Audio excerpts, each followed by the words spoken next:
আমি শুনতে আসলাম। আর সত্যি আমার ভালো লাগছে এই যে একটা উদ্যোগ আছে আজকে 23শে জুন পলাশী দিবস, এটা শুরু হয়েছে। আমি আশা করবো চলবে যেটা এখন থেকে।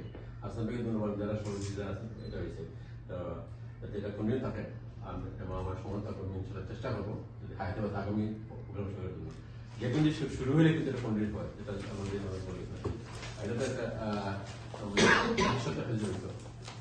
আমরা আলোচনা করেছিলাম যে প্যালেস্টাইন আজকের অবস্থা কি মনে হচ্ছে এইভাবে যে কাশ্মীর অবস্থা, এভাবে বিভিন্ন যুগে যুগে বিভিন্ন জায়গায় আজকে সংখ্যালঘু বলেন মুসলমানরা বলেন বিভিন্ন নির্যাতিত।